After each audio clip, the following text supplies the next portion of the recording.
topic. Today's topic is actually, as a disciple, the word is discipling. Except, see, you're the disciples and you do the discipling. Except discipling isn't even an English word. So I couldn't find a screen for it.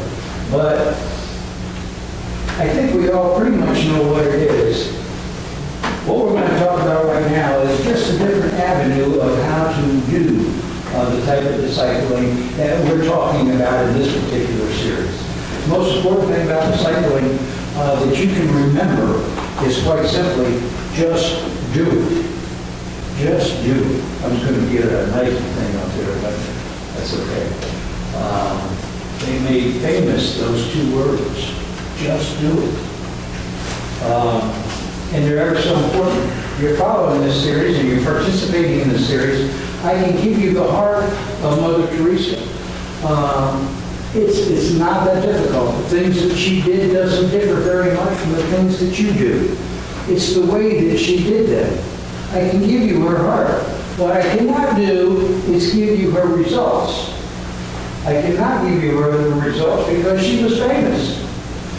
She was world famous.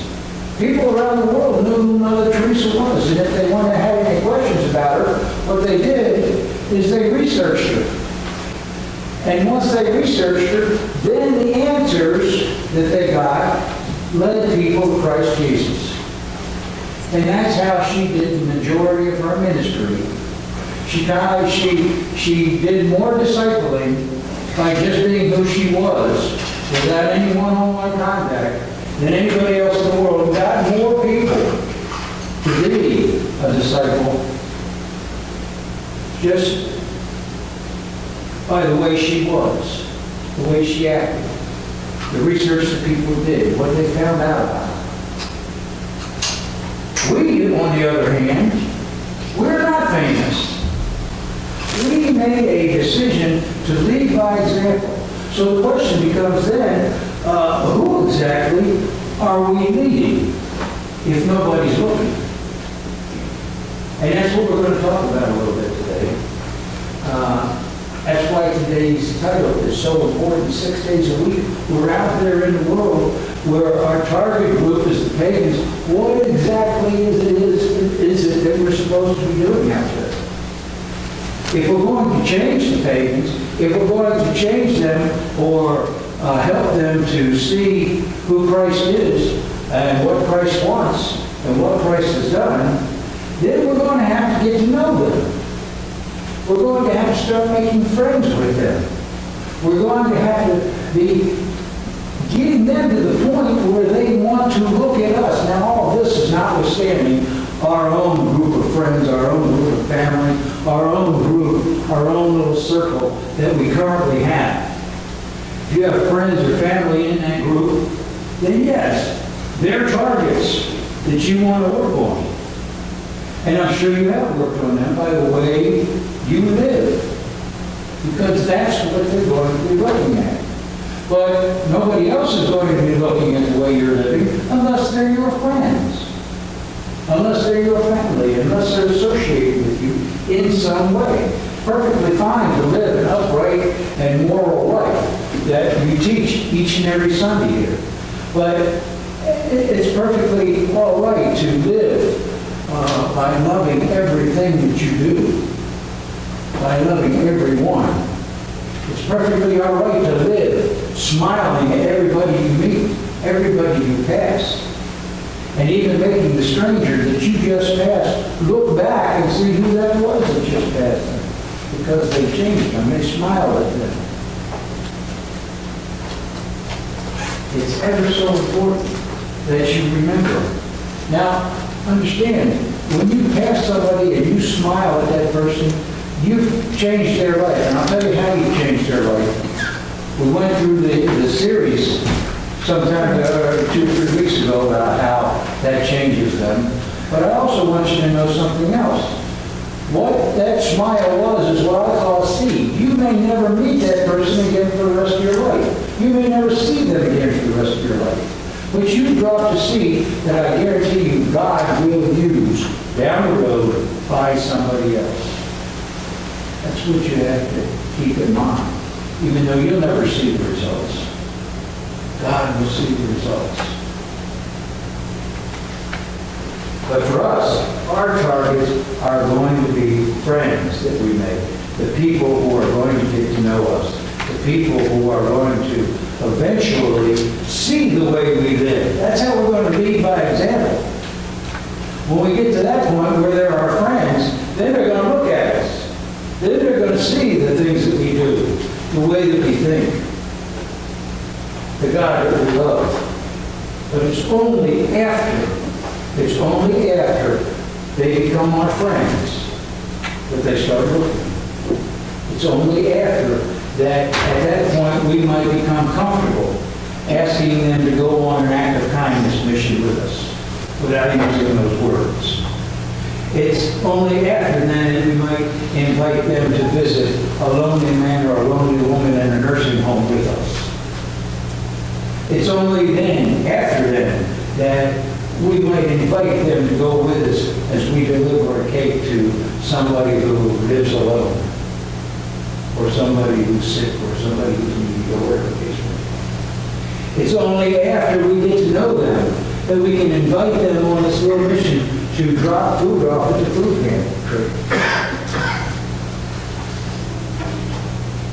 That's how they're going to get to see the things that we do. That's how they're going to get to know us. That's how they're going to understand the love that we have for other people. That's the way the first church grew. That's the way we'll grow. That's the way Christianity and discipleship works. Maybe one day, you'll even get to the point with that person where you'll invite them to church. And then let God take over, let God do the work. Because He will. Prayer, all the way along the line, all the way along this process, all the way into making friends. Prayer is necessary. Prayer is necessary for God to put those people in your path. So eventually they can become your friends, and then they can see how you're living, how you live your life, how you struggle, how you deal with your problems, how even though you have these problems, you live a joyful life, a wonderful life. Because you can give all those problems to somebody else. You can give them to somebody who can handle them. That is so important. They understand that. Essentially, I could have changed the entire focus, or not so much the entire focus, but I could have changed the title of this series from, what did I name this thing?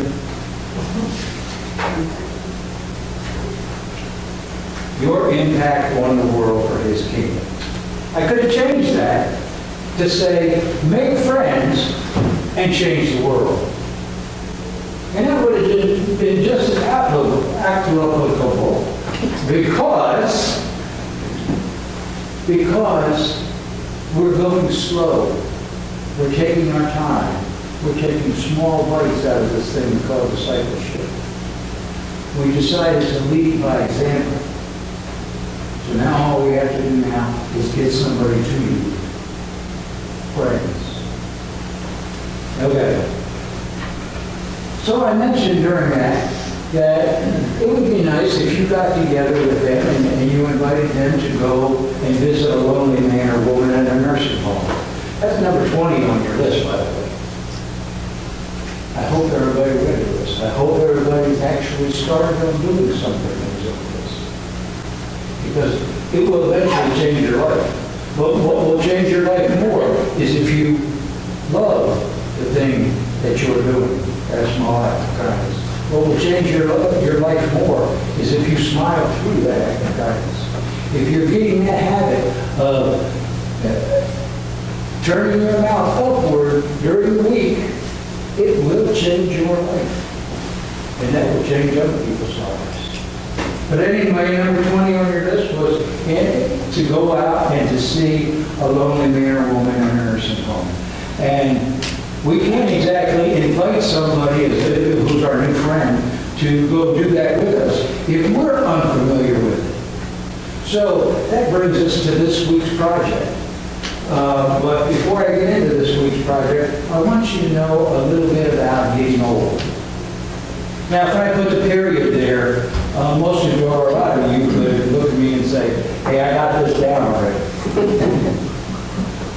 But I'm not going to put the period there. I'm going to extend the sentence to say, I'm going to talk about getting old and being voluntarily or involuntarily admitted into a nursing home. That's what we're going to talk about. The first thing that they're going to experience is this: total disorientation. It happens every single time. Now, it happens to us too. And we've lived our lives even from the time we were young. We've lived through disorientation. Every time we move, every time we move into a new house or into a new apartment or we take a new job or we move into a new city, we get disoriented. And even though we've all experienced it, we've also experienced it that it can be really exciting at times. But it can also be pretty scary at times. But now I want you to imagine what it would be like if you're 80 years old having this experience and your mind isn't as sharp as it used to be. About the worst thing that can happen to this man or woman is that they begin to feel isolated.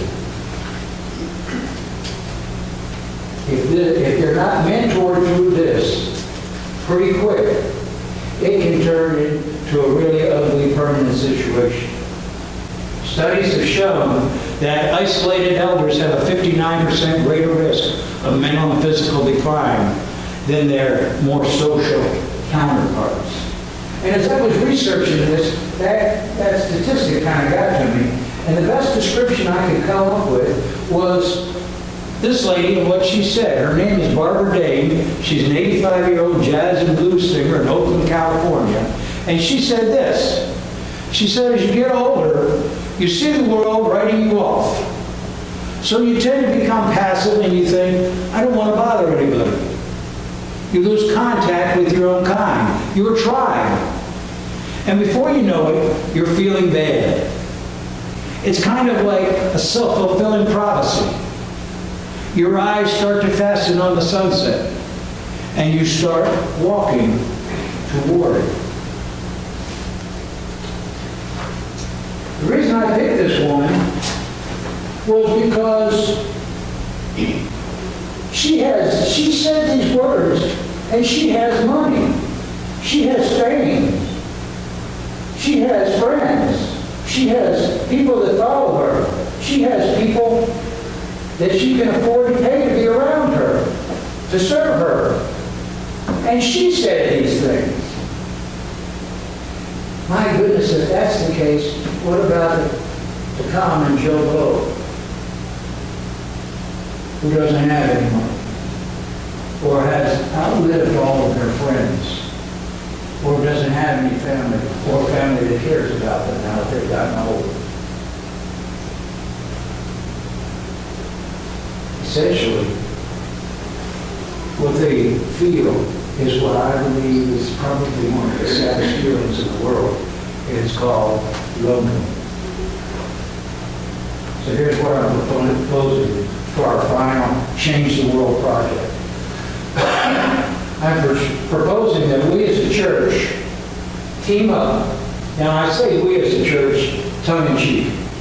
Essentially what it will be is you as an individual will do this on your own. Or if you want to pair up with somebody, that's fine too. But you as an individual will do this on your own. But as a church, we'll team up with Debbie's Nursing Home. It's the Rittenhouse, it's on the front of your bulletin, the Rittenhouse Village in Valparaiso. Now, whoever wants to, you can go to this nursing home as often or as irregularly as you want to. Debbie or one of her staff will introduce you to a fluent, elderly person who never gets a visitor. How much or how little you want to put into this project or this relationship is entirely up to you. You don't get along with this particular person, I'm sure Debbie finds somebody else for you to visit with. She's going to come up here in a second, and she's going to finish or have a part in this sermon. But before she comes up here, I want to show you a statistic that I found in my research that just truly, truly saddens me. It says 60% of all residents in nursing homes across the country never receive a visitor during their entire stay. Now that, folks, that is not only sad, it's not the way Jesus wanted it to happen. And I believe it's unacceptable. So please, if you will, to carry on with this sermon, please, we'll invite our president of your board, Debbie Atkins. Hello. Well, I was so excited when Jim asked me to participate in this sermon. Obviously, this is very close to my heart. As I was doing a little bit of research to try to figure out exactly what all I wanted to talk about, I came across this reading. It's a poem. It's not the one that I was looking for exactly, but I think it tells a good story. So it's by Emery Ediger. I sit here and stare, but no one seems to care. If only they knew my visitors are few. I sit here and think, occasionally my eyes blink, but no one stops to say, how are you today? I sit here and wait. I guess that's my daily fate, for without a doubt, I cannot go out. I sit here and wait. There's still food on my plate, but I don't want that. What I crave is just a pat. I sit here and wait, but for what time or date? It's never too late to say, my, you look great. I sit here so still, my age is over the hill, but I do have a mind, you know, even though it may not show. I sit here and slowly die. Almost everyone just walks by, but I am yet alive, and I do have some drive. So the next time you pass by, listen to my feeble cry. Stop for just a minute. Notice my chair and who's in it. I know you're in a hurry. Your world is in such a scurry. But my world is so still. Well, please stop, if you will. It would be such a thrill, and I would get a little chill if you would just look into my eyes. Oh, I yearn for that prize. For what do I wait? I wait for the pearly gate to swing open wide, and I will stride inside. I know I will enter there, because to God I've given my care. I've asked him forgiveness of my sin, and he has come within. The happy smiling faces I've met in many places are now watching for me just beyond the Jasper Sea. As I sit here, I really don't stare. I'm simply looking over there where my friends are standing by to welcome me home when I die. What I'm thinking of is all those that I love, those who have gone on before through heaven's door. What I'm waiting for is nothing more than for my Lord to come for me and take me home eternally. Yes, today I sit here so still, but very soon I will be free from all the pain and revel in the eternal gain.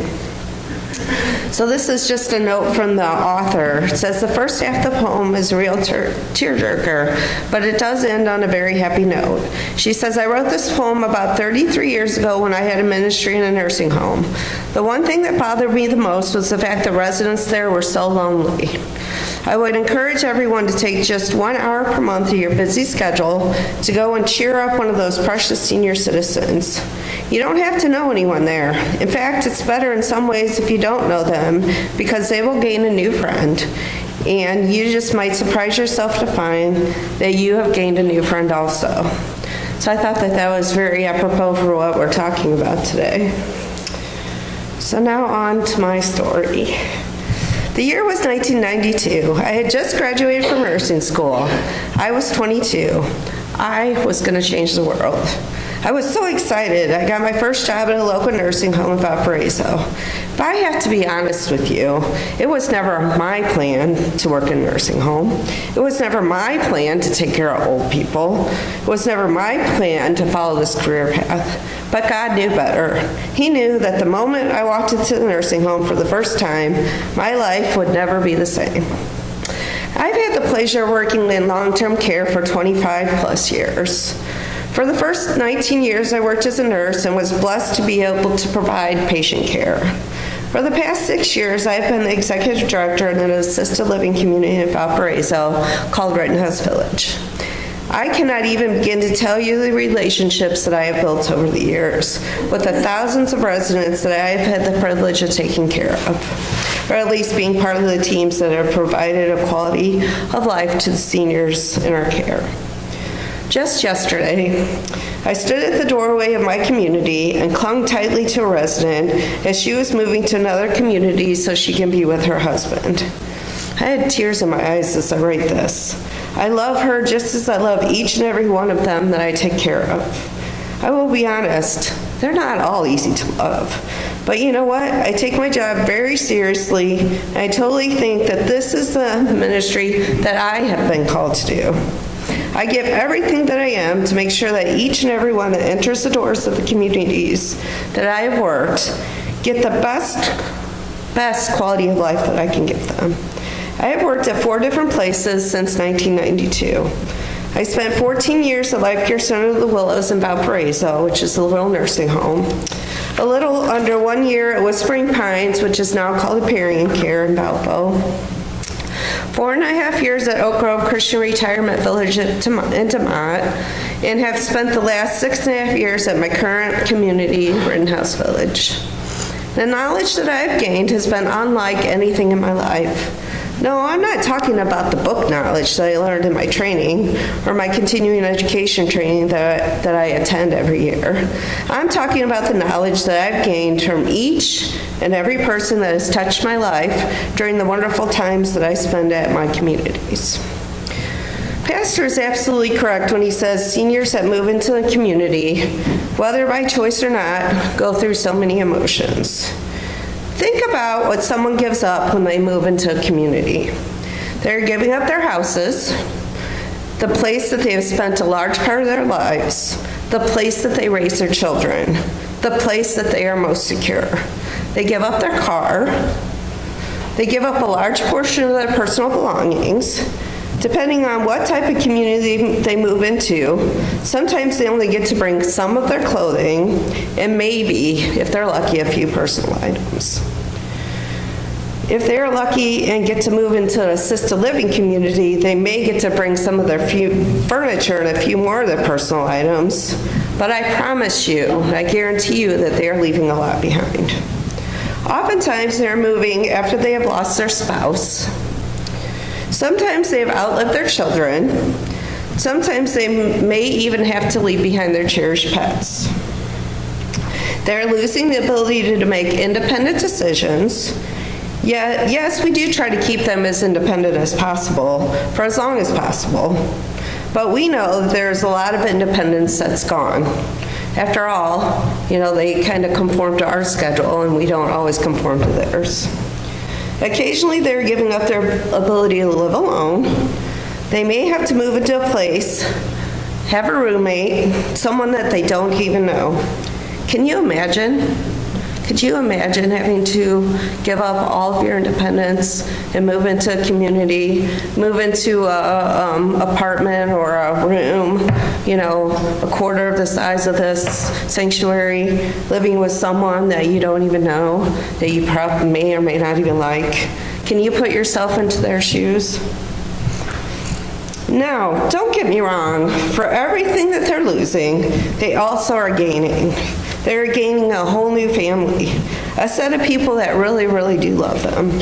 They're gaining the opportunity to be social if they weren't able to be social when they were at home.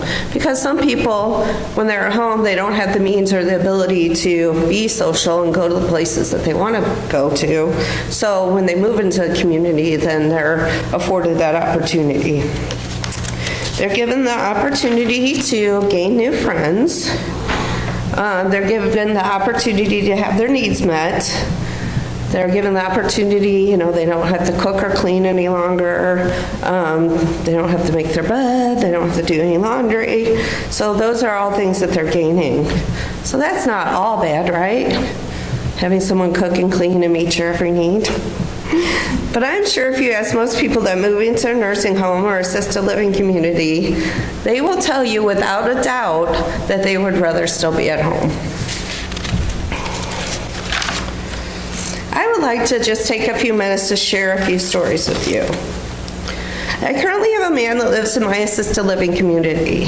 He is still fairly independent, though his memory is fading. He is so lonely. His wife passed away several years ago. He was her caregiver in his whole world. He has a son and a daughter that visit him pretty regularly, but he is still very sad and very lonely. He frequently tells me with tears in his eyes, "Honey, don't get old. It's terrible. I can't remember a thing. Stay young, honey."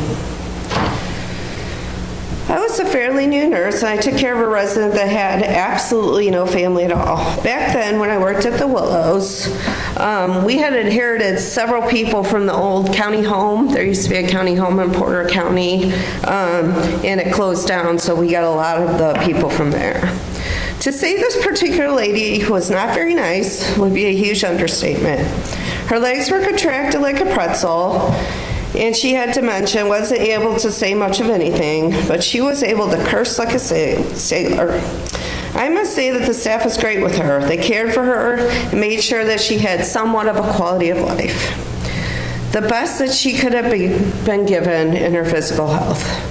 When she passed away, a couple of the other staff members and I made sure that we went to her funeral.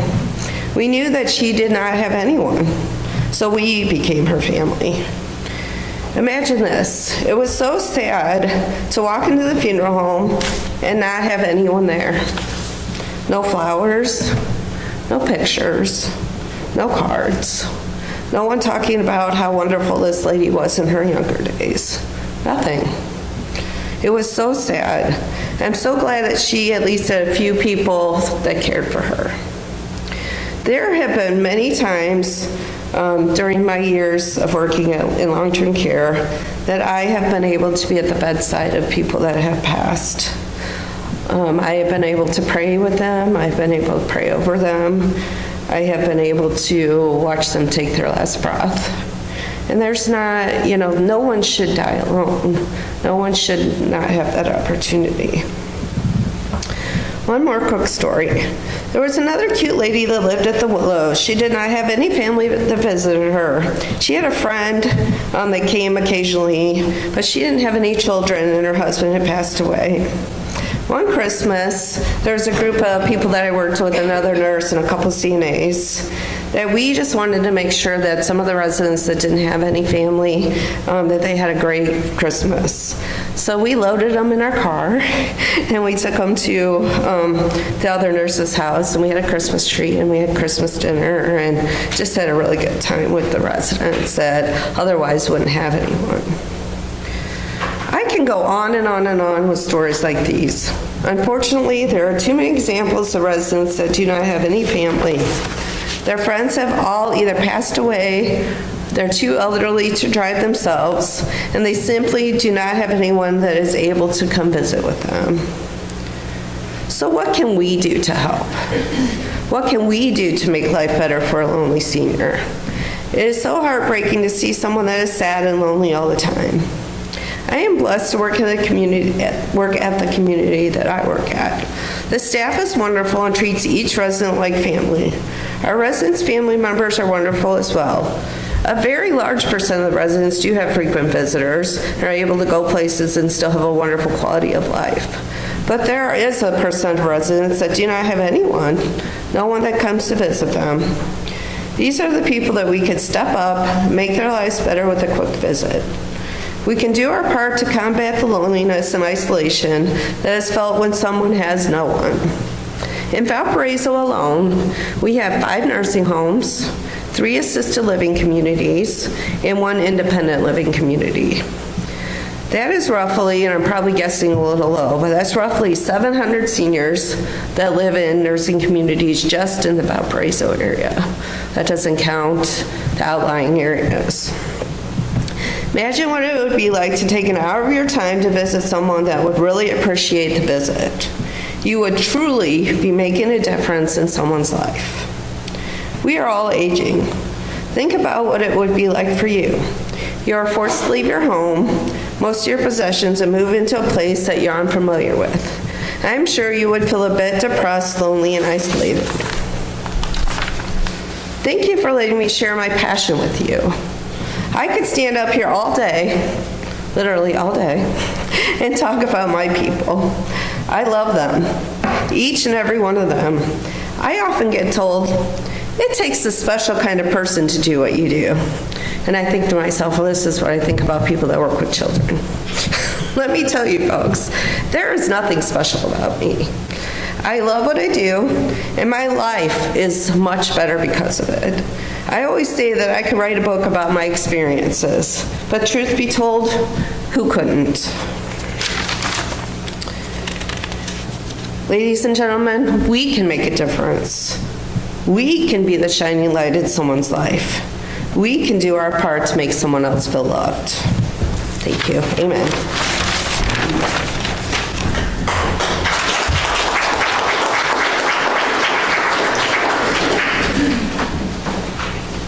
It's a project with endless possibilities.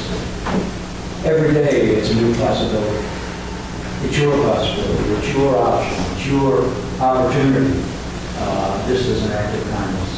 But I wanted to make sure before I left that we divide this sermon in half today.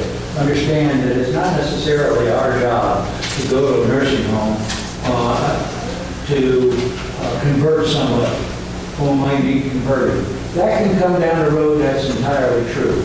The second half of the sermon is entirely about an act of kindness. It's about going and keeping somebody company. It's about combating loneliness. If we get to the point where you find out that this particular person doesn't know Jesus and you feel uncomfortable, then you introduce them to me at some point down the road. But this is all about you. This is all about you and them and your relationship as an act of kindness. One of the greatest accomplishments Mother Teresa ever made was to the dying. And that is because she showed them what they didn't have. She showed them love and she showed them dignity. And that's exactly what I'm asking you to do. I'm asking you to go visit these people as often or as regular as you'd like to. Just go pick one maybe. One that you fall in love with. One that you establish a relationship with. One that you can visit on a regular basis. I say regular, that's entirely up to you. But that you can give this person love and you can give them dignity. Amen. Amen. All right. Let's turn in your hymnals to the offering communion hymn, number 129. Were you there?